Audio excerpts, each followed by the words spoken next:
Mali, Africa, 1931. French anthropologist Marcel Griaule treks through the forbidding desert in search of the mysterious Dogon tribe. When he finds them, he becomes fascinated by their culture and traditions. As Griaule starts collecting Dogon legends, he notices an eerie similarity to ancient tales found across the globe. Tales of amphibious gods, in this case called Nomo, who came from the sky, lived in the sea, and helped mankind. They describe these Nomos as being very like mermaid or merman-like, but bequeathing lots of knowledge of astronomy, math, and science to this ancient race.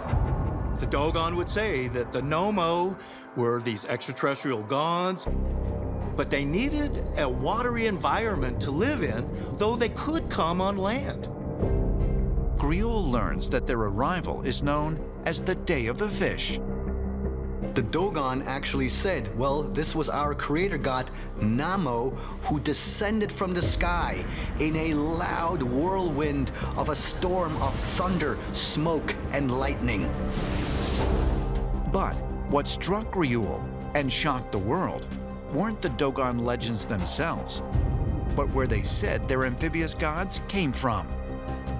A star that no one on Earth knew existed until 1862, long after the Dogon claimed they knew of its existence. In the 1930s, when French anthropologists were first discussing the Nomo with these Dogon priests, the Dogon priests said that the Nomo were coming from the star system of Sirius. Well, the French anthropologists were amazed at that and were confused as well. According to the Dogon, their gods didn't come from Sirius A, a star that is clearly visible in the evening sky, but from its tiny companion, a dying star called Sirius B that can only be seen with advanced, high-powered telescopes. Sirius A is the brightest star in the sky because it is very luminous, and it is also fairly close to the Earth. In astronomy, it is a known fact that there is a Sirius A and a Sirius B. Sirius A can be seen, and Sirius B, for us, is invisible because it's just too small. Now, the Dogon knew about the invisible companion star to Sirius. How did they know? For thousands of years, Sirius A has played an outsized role in the imagination of Greeks, Persians, Hindus, Romans, Polynesians, and countless others. The Egyptians even based their calendar on Sirius A. And some believe they aligned the Giza pyramids to Orion's belt, which points to Sirius A. Villages along the Nile and along the Euphrates in ancient Mesopotamia, they lined up their village dwellings to mimic the constellation in which Sirius sat. Sirius is one of the closest stars to us. It's 8.6 light years away. Unlike the sun, which is a beautiful golden color, Sirius is a bluish-white color, indicating it's much hotter than the surface of the sun. And that corresponds to it being more massive than the sun and burning hotter. It'll have a shorter lifespan.